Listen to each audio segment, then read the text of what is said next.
Além do debate hoje dos candidatos aos governos estaduais, com uma coisa curiosa. Em alguns estados, como Minas e Rio de Janeiro, por exemplo, acho que outros também, vou ver aqui rapidamente, a Carla vai me ajudar, há candidatos que já estão com mais de 60% das intenções de voto.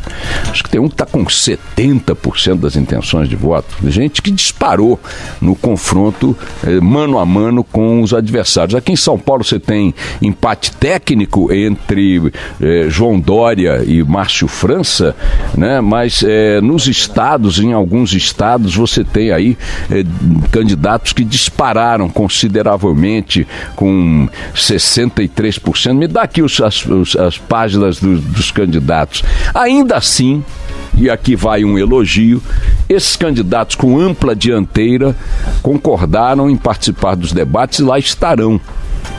Concordaram em participar dos debates e lá estarão. Por que isso? Fala, Barão. Não, tem os índices aqui, Boixá. Vai. Vamos lá. Rio Grande do Sul, Eduardo Leite, 59%. José Ivo Sartori, 41%. Muito bem. Né? Minas Gerais, o Zema, 66%. Romeu Zema. Antônio Anastasia está com 34%. Dá só os que estão na dianteira com vantagem maior. Então, tem gente com 66%, tem gente com 59%. O que eu quero dizer com isso? Que a vantagem... Distrito Federal, Ibanez está com 75% do Ibanez contra 25% do adversário. O que fizeram esses candidatos com ampla margem de votos nas pesquisas? Estão indo hoje à noite ao debate. O que isso significa? E quero parabenizá-los por isso. Significa que o debate não é apenas o confronto de ideias, o olho a olho, o vamos ver e tal, a oportunidade do eleitorado saber proposta de um, proposta de outro, comportamento de um, comportamento de outro, né? Estilo, projeto, o que seja. Não é só isso. Esse é o cardápio. É como num restaurante, você entra, tem lá o cardápio e tal, mas tem o significado da coisa, que vai para além do cardápio, além da bebida. É o significado que o restaurante tem no sentido de espaço de sociabilização, de convivência, de exercício profissional, de busca de excelência. Quer dizer, tem uma dimensão no debate que é muito maior, muito mais relevante, muito mais perene do que o confronto em si, do que a coisa a que ele se propõe. Mais do que aquilo a que ele se propõe, aquilo que ele significa. E ele significa uma reafirmação da crença dos postulantes a esses cargos na democracia, na discussão, no confronto de ideias, nos valores intrínsecos dessas condutas, que são condutas que valorizam o processo político, o processo eleitoral, né? A disputa democrática pelo voto do cidadão e da cidadã, né? A manifestação de fé no processo, em síntese, a manifestação de fé na democracia. Estar nos debates não é uma questão que deve ser tomada apenas de olho na estratégia de vitória, no objetivo de vitória. Deve ser vista como uma manifestação de apreço a uma etapa do processo eleitoral, talvez a mais significativa, a mais emblemática, valorizando este processo e tudo que ele representa no jogo democrático. Se você perguntar a um candidato à Casa Branca, por mais vantagem que ele tenha nas pesquisas, se ele não vai aos debates, ele nem considerará dizer que não, porque é escandaloso não ir. Se você perguntar a qualquer candidato a um cargo majoritário numa democracia, se ele vai voltar as costas ao debate, ele não pode fazer isso. Não é nem porque ele vai perder ou ganhar voto. É porque está na natureza do processo e na natureza daqueles que dele participam reconhecer os debates como uma página importante, talvez, repito, a mais emblemática das campanhas, a mais simbólica das campanhas. Então, ao mesmo tempo que elogio aqui a participação desses candidatos nos debates, quer aqueles que estão muito à frente, porque esses, em tese, são os que têm a perder, né? São aqueles que consideraram, já estou com 75% dos votos, para que eu vou me enfrentar um time que está com 25%, correr o risco de falar uma bobagem, levar uma canelada, quebrar minha perna, na decisão, na final do campeonato, para que eu vou tentar uma bicicleta na pequena área? Mas não, eles vão. Por quê? Porque o futebol tem que ser jogado. O jogo tem que ser jogado. É preciso valorizar o jogo O jogo é a democracia. Não ir ao debate é uma atitude antidemocrática, com qualquer argumento que não seja, de fato, um argumento sincero, um argumento real. Não há mais nas mãos do candidato Jair Bolsonaro um laudo médico dando-lhe o álibi para não ir aos debates. E aqui não vai um discurso que apoia a candidatura de Haddad. Estou apoiando a democracia. Não ir a debates é antidemocrático, ponto. Seja quem for. Lula foi antidemocrático quando não foi a debates aqui na Band. Quem não foi a debate agiu de maneira antidemocrática, negando a importância da discussão aberta, de ideias, franca, né, civilizada, para o processo democrático. Os debates são fundamentais para o processo porque eles valorizam esse processo. Há uma questão simbólica, uma questão emblemática na qual os debates têm importante destaque, para não dizer o maior de todos os destaques. Lamento profundamente que Bolsonaro, por estar numa liderança menor do que todos esses que nós citamos, né? Ele não está com 66, ele não está com 75. Lamento que ele use argumentos de ocasião para não ir aos debates, quer da Band, quer das outras emissoras. Ponto, vira a página. Na campanha as coisas continuam aí acontecendo, nada de muito significativo. Ontem, para minha surpresa, mais uma tentativa do Haddad, né, de driblar as circunstâncias adversas da sua campanha. Ontem até o Moro ele elogiou o Moro e elogiou a Lava Jato. Fico me perguntando o que acontecerá quando ele entrar na cela do Lula para a próxima visita, depois desse elogio que ele fez ao Moro. Fico imaginando o que vai acontecer a hora que ele encontrar a Glaze num ambiente fechado. O pau vai comer, não é possível. Elogiou o Moro, elogiou a Lava Jato. Mas fez uma ressalva dizendo que a condenação do Lula foi injusta e tá bom. Todos os atingidos pela Lava Jato, dos que estão presos, passando pelos processados, pelos indiciados, pelos condenados ainda fora da cadeia, recorrendo, etc. e tal, pelos investigados, todos, de Maluf a Lula, de Renan a quem mais? A Sérgio Cabral, todos dizem, aliás, o Sérgio Cabral, faça-se aqui justiça, foi o único deles que disse, não, eu roubei. Peço desculpas, roubei, mas a intenção para roubar não era essa, a origem do dinheiro, né? Tirando o Sérgio Cabral, que já está condenado a quase 200 anos de cadeia, 100% dos atingidos pela Lava Jato, 100% dos atingidos pelas investigações de corrupção no Brasil, incluindo o Lula, dizem o mesmo que o Lula diz. Sou inocente, isso é perseguição. O Gedel Vieira Lima diz que é inocente. O Rodrigo Rocha Loures diz que é inocente. O Aécio Neves diz que é inocente. Gente flagrada com câmera, vídeo, mala, grana, conta. O Eduardo Cunha diz que é inocente, com conta no exterior e tal. É um fenômeno.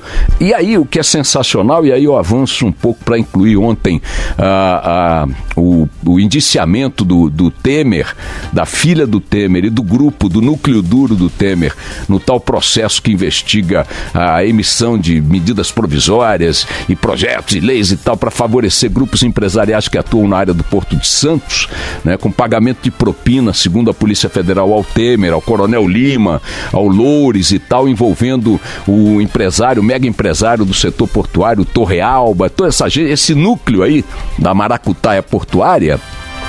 A reação do Temer também. Ontem eu estava vendo o Pete Marum. O Pete Marum ontem voltou à cena, estava morto, né? Estava lá no canil quietinho, estava lá. O Temer está indignado, arrasado, indignado. Mas depois tem que ficar indignado antes, quando alguém bota a mala de dinheiro na frente, tem que dizer, Loures, vou te prender, Loures. Vou botar você na cadeia, Loures. Está se valendo da proximidade comigo para pagar a mala de dinheiro, Loures? Tem que indignar antes. Ficou indignado depois, quando a polícia bateu na porta.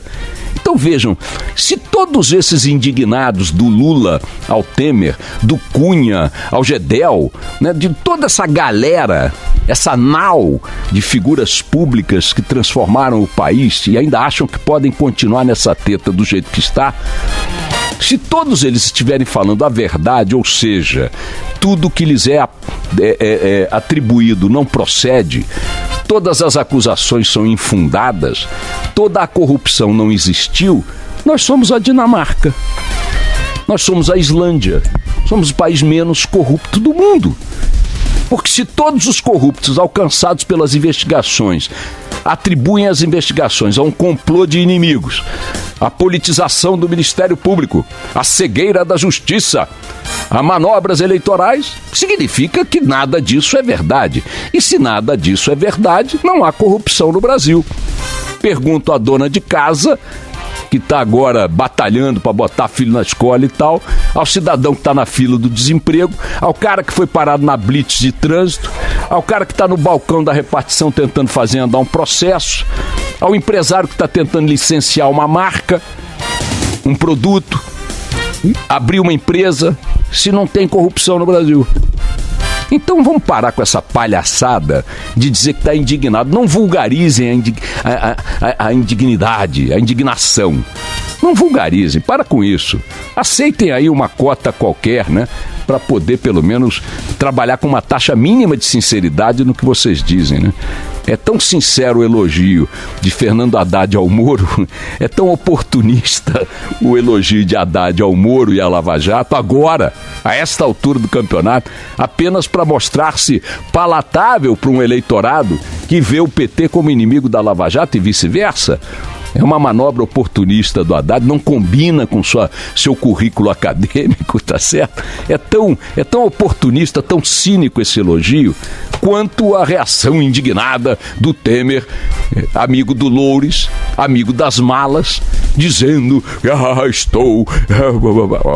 A hora de vocês está chegando, está chegando. E para finalizar, minha gente, enquanto estamos aí envolvidos com o gotejamento diário da campanha eleitoral, há 10 dias que estamos no pleito para presidente da República, fazer 2 registros rápidos aqui de coisas mais perenes e bastante preocupantes. O Conselho Nacional de Justiça, sem ter sido provocado, tomou uma iniciativa escandalosa anteontem, com o Corregedor Nacional de Justiça, o senhor ministro Humberto Martins, abrindo um procedimento para cobrar explicações da desembargadora do Tribunal de Justiça de São Paulo, a Kenarik Boujikian, que numa palestra na Folha de São Paulo, num debate na Folha de São Paulo, criticou o Dias Toffoli, ministro presidente do Supremo, por ter dito o Toffoli, né, numa outra palestra, que não considera mais o golpe de 1964 um golpe. Que depois o presidente constitucional João Goulart e lançou o país numa ditadura que durou 20 anos. O Toffoli disse, não é um golpe, não foi um golpe. Estou fazendo aqui uma revisão histórica e não é um golpe, foi um movimento. Então chamou de movimento aquilo que muita gente, historiadores e enfim, de todos os naipes, considera sim, foi um golpe. Uma intervenção militar, tanques na rua, deposição do presidente, seguida de uma quantidade enorme de prisões políticas, torturas e etc. e tal, que durou 20 anos sem permitir eleições. Quem precisa mais chamar isso de uma ditadura tem que botar o quê para chamar de ditadura? A letra D no peito das pessoas? E aí a desembargadora fez a seguinte declaração: eu penso que não há outra forma de denominar o período de 1964, pós-64, né? Foi uma ditadura. Chamar de outro modo é tripudiar a história brasileira, suas vítimas e toda a humanidade. Disse ontem a desembargadora diante desta interpelação ociosa de quem não tem o que fazer, pelo visto, porque sequer provocado foi o Conselho Nacional de Justiça. A atitude do Corregedor Nacional de Justiça, o ministro Humberto Martins, a quem pergunto, não tem nada aí para fazer mais útil, não? Já que o senhor sequer foi provocado. Qual é o problema da desembargadora discordar da opinião, da leitura histórica feita pelo presidente do STF? Ele acha que é verde, ela acha que é amarelo. Ele acha que é abóbora, ela acha que é abacaxi. Ela não ofendeu. Não foi nada de uma discordância de análise histórica. Vai ser interpelada pelo Conselho Nacional de Justiça. Repito ao ministro Humberto Martins, Vossa Excelência não tem o que fazer? Está com tempo ocioso? Que tal fazer uma horta no quintal do CNJ? Uma verdura, legume, abóbora, para distribuir para as pessoas com fome. No mesmo dia, na mesma edição de hoje dos jornais, o Tribunal de Justiça de São Paulo anulou uma uma indenização que foi imposta ao coronel Carlos Alberto Brilhante Ustra, que foi encontrar o capeta nas profundezas dos infernos em 2015, a viúva e a irmã do jornalista Luiz Eduardo Merlino, que foi morto em 71 em decorrência de torturas, das quais participou esse canalha, esse criminoso, esse assassino Brilhante Ustra. Esse símbolo maior da truculência, da selvageria, da barbárie nos porões da ditadura militar brasileira. Por que anulou? Porque ele é inocente? Não, porque prescreveu. O crime prescreveu. Ora, pelo conceito mundial, crime de tortura é imprescritível. Como é que esse Brilhante Ustra, ainda que morto, é liberado, ou seus herdeiros, de indenizarem as famílias de pessoas que ele assassinou participando das sessões, dosando a violência dos golpes, dos choques, das sevícias? Este, como outros vagabundos, já mortos e alguns ainda vivos, ainda servem de referência para certos discursos de louvação ao enfrentamento de inimigos da pátria. São tão corajosos esses pilantras que os desaparecidos que eles fizeram sumir os corpos, depois de assassinatos como estes, até hoje não via. Batem no peito para dizer: fui eu. Cadê machões? Cadê valentões? Não importa quantas gemadas e que uniformes usem, ou mesmo não os usando, cadê? Se vocês estavam defendendo algo glorioso, como a pátria brasileira, por que não vem a público hoje dizer: tá aqui o cadáver, fui eu que matei, eu que enterrei, porque eu estava defendendo as futuras gerações? São covardes, são criminosos e assassinos, nada mais do que isso. A tortura não é um recurso ideológico. A tortura não é um recurso político. A tortura não é o nível mais baixo a que pode chegar a espécie humana. E quem elogia isso, seja presidente da República ou porteiro do prédio, seja jornalista ou o cara que está ali na esquina capinando um quintal, está fazendo a louvação do que há de pior na nossa espécie. Tá bom? Vamos tocar o barco.